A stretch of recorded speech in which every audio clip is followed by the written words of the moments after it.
तो last episode में हम लोगों ने देखा था कि फैंग को एक जादुई तलवार मिलती है जिसे वो दुआनतियान हॉल में ठीक कराने लेकर गया था। और अब इस एपिसोड में हम लोगों को दिखाया जाता है कि फैंग जैसे ही दुआनतियान हॉल में जाता है तो वहाँ का एक आदमी फैंग को कहता है, सर आप यहाँ पे कोई आर्मर खरीदने आए हैं या कोई वेपन? तो फैंग कहता है मुझे अपनी तलवार ठीक करानी है। तो वो आदमी कहता है ठीक है, हो जाएगा। और तभी हमें वहाँ पे सन हुआ दिखाया जाता है। सन हुआ फैंग के सेट का डिसाइपल है जो कि उन टॉप 5 प्लेयर्स में 4th नंबर वाला है। और तब फैंग और सन हुआ एक दूसरे से बातें करते हैं। सन हुआ एक अच्छा लड़का था। जिसके बाद सन हुआ फैंग को बोलता है, फैंग आओ मैं तुम्हें हम लोगों का दुआनतियान हॉल दिखाता हूँ।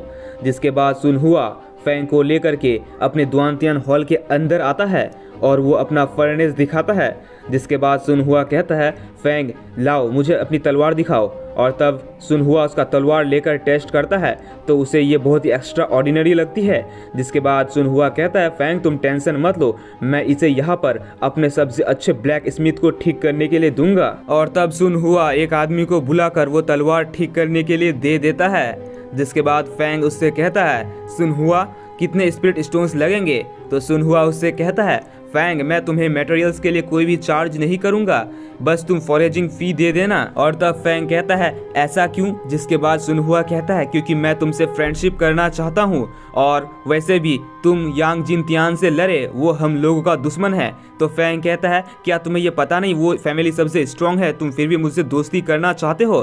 तो यांग जिनतियान कहता है हाँ लेकिन वो स्ट्रांग है तो क्या हुआ, मेरे एक अंकल भी है जो कि क्विंसेंग सेक्ट में एक बहुत ही बड़े एल्डर हैं। और तब वो बहुत सारी बातें करता है। तो फैंग कहता है ठीक है अब से हम लोग फ्रेंड हुए। और तब वो लोग दोस्ती कर लेते हैं। और तब सन हुआ फैंग को कहता है, फैंग क्या तुम्हें और भी कोई चीज़ चाहिए? तो फैंग कहता है मुझे एक ऐसी फर्नेस चाहिए जो कि बहुत ही ज़्यादा हीट और टेम्परेचर को बर्दाश्त कर सके। तो सन हुआ उसे बताता है अच्छी बात है क्योंकि रिसेंटली ही हमें एक डीमन रिफाइनिंग फर्नेस मिली है जो कि बहुत ही ज़्यादा हीट और टेम्परेचर को बर्दाश्त कर सकती है। तो फैंग उसका प्राइस पूछता है तो सन हुआ उसे बताता है उसका प्राइस सिर्फ 1 लो ग्रेड स्पिरिट स्टोन है। और 1 स्पिरिट स्टोन का नाम सुन करके फैंग हैरान रह जाता है। तो सन हुआ उसे हैरान होने मना करता है। वो उसे कहता है जरा तुम अपनी ऊपर देखो। और जब फैंग ऊपर देखता है तो वो वहाँ पर देखता है कई सारे फर्नेस हैं। और तब सन हुआ उसे कहता है तुम्हें इतने सारे फर्नेस में से वो डीमन रिफाइनिंग फर्नेस ढूंढना होगा, तभी उसका दाम 1 मिडिल ग्रेड स्पिरिट स्टोन होगा। और तब फैंग कहता है ठीक है। जिसके बाद फैंग उन फर्नेस को देखने लग जाता है। और जब उसे नहीं मिल पाता तो वो मन ही मन डेविल फैंग से मदद लेने का सोचता है। जिसके बाद वो मन ही मन डेविल फैंग से बात करता है। वो कहता है डेविल फैंग जल्दी से बाहर आओ, मुझे तुम्हारी मदद चाहिए। और तब बड़ा फैंग ये भी कहता है अगर तुम मेरी मदद करोगे तो मैं इसके बदले तुम्हें 3000 स्पिरिट स्टोन्स दूंगा। तो 3000 स्पिरिट स्टोन्स का बात सुन करके डेविल फैंग उसके अंदर से बाहर आ जाता है। और वो कहता है नहीं, तुम्हें 3500 मिडिल ग्रेड स्पिरिट स्टोन्स देने होंगे। तो फैंग उसमें आसानी से एग्री कर जाता है।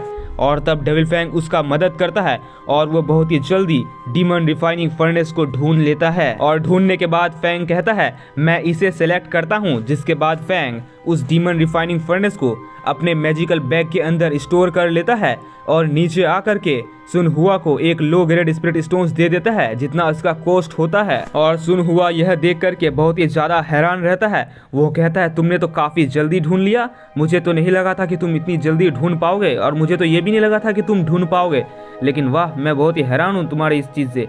और तब सन हुआ उसे कहता है फैंग 3 दिन बाद तुम्हारी तलवार रेडी हो जाएगी, तो 3 दिन बाद तुम उसे लेने आ जाना। तो फैंग कहता है ठीक है। और तब फैंग वहाँ से चला जाता है। इसी के साथ ये एपिसोड यहीं पे ख़त्म हो जाता है। और तब अगले एपिसोड में हम लोगों को दिखाया जाता है फैंग एक दूसरे तलवार को लेकर के डिफरेंट टेक्निक्स को प्रैक्टिस करता है।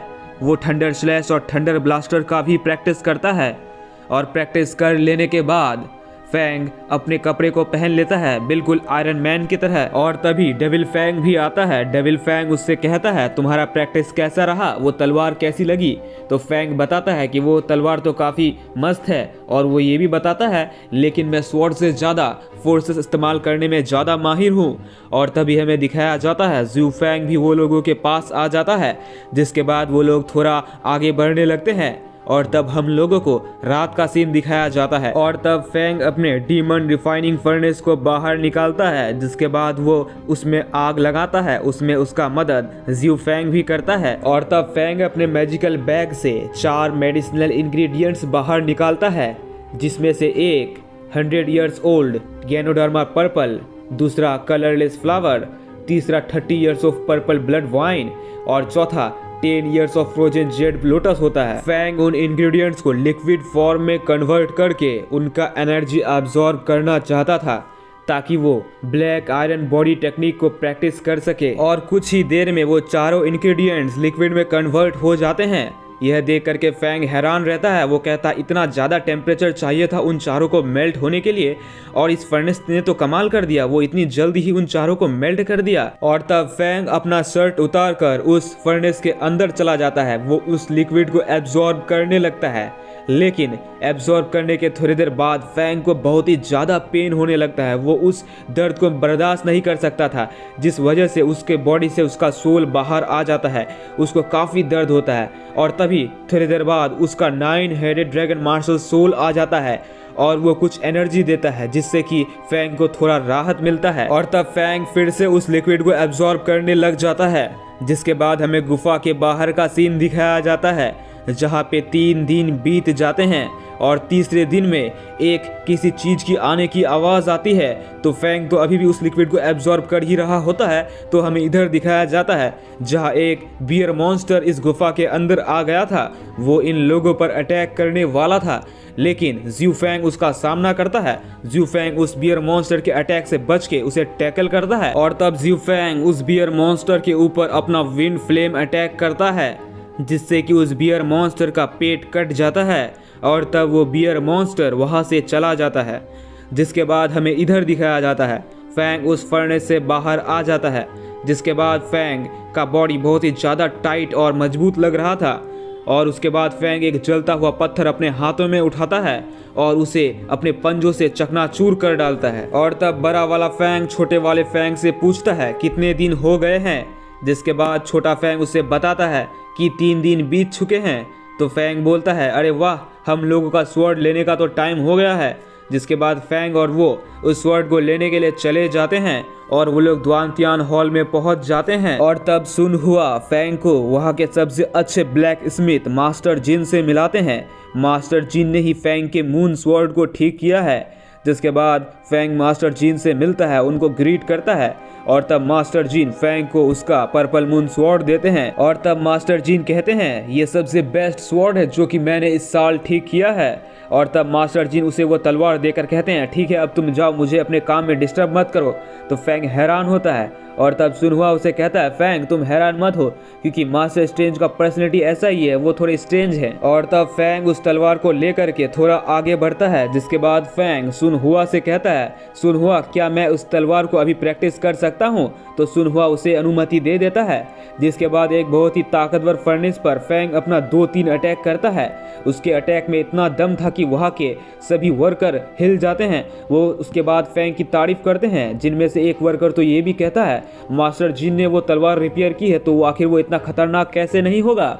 और फैंग भी इससे बहुत ही ज़्यादा खुश होता है और मास्टर जीन भी अपनी तारीफ सुन करके बहुत ही खुश होते हैं। और तब सुनहुआ फैंग और उसका तलवार दोनों का तारीफ करता है। वो कहता है जो बंदा डिवाइन गेट रियल्म के 5th स्टेज में है वही इस फर्नेस को तोड़ सकता है, और तुमने तो इस फर्नेस में स्क्रैच डाल दिया, तुम तो कमाल के निकले और तुम्हारा तलवार बहुत ही ज़्यादा इम्प्रूव हो गया है। तो फैंग उससे कहता है ये सब तुम्हारी बदौलत हुआ है। और तब सुनहुआ कहता है फैंग कोई बात नहीं। और तब सुनहुआ कहता है फैंग मुझे तुम्हारी एक हेल्प चाहिए। तो फैंग कहता है बताओ तुम्हें कैसी हेल्प चाहिए।